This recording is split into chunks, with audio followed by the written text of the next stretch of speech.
हमेशा सबको खैर व आफियत से रखे। आज हमारी ज़िंदगी में जितने मसाइल चल रहे हैं, देखा जाए तो आज हर इंसान सुकून से दूर है। तरह तरह के मसाइल उसकी ज़िंदगी में चल रहे हैं, हम बखूबी तमाम इससे वाकिफ़ हैं। और इस बात पर हम ज़्यादा नज़र सानी करेंगे कि अल्लाह तबारक व तआला ने इंसानों को दुनिया में इसलिए मबूस फरमाया है कि वो अल्लाह तबारक व तआला की इबादत करें। बताते ना कि तलबुल इल्मी फ़रीज़तुन अला कुल्ली मुस्लिम व मुस्लिमा, कि इल्म का हासिल करना हर मुसलमान मर्द औरत पर बक़द्रे ज़रूरत फ़र्ज़ है।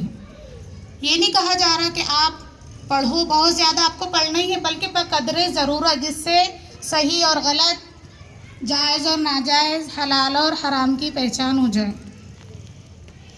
अल्हम्दुलिल्लाह आज 99 तक के माशरे के अंदर है, जानने वाले भी बहुत है, लेकिन जो मेन चीज़ होना चाहिए हुकूक की अदायगी, उससे दूर है।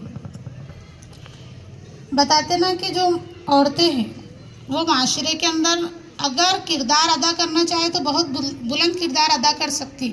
आज हमारे माशरे के अंदर जो चीज़ें फैल रही है वो गैर जिम्मेदारी की वजह से। माँ की जिम्मेदार, माशरे के अंदर अगर माँ ने माँ होने का हक अदा कर दिया तो आज माशरा कहाँ के कहाँ पहुँच जाएगा। ये बात 1400 साल पहले हमारे हुजूर सल्लल्लाहु अलैहि वसल्लम बता कर गए। माँओं ने अगर अपनी जिम्मेदारी को अच्छे से अदा की, बताते ना एक दरख्त है, दरख्त के पत्तों को पानी देने से कुछ नहीं होगा, अगर आप उसकी जड़ में पानी डालेंगे, उसका ख्याल रखेंगे, वो सरसब्ज, वो शादाब होगा। आज हमारे जो बच्चे, हमको तरबियती लाइन से हमने इसको बिल्कुल भुला दी। बच्चों की तरबियत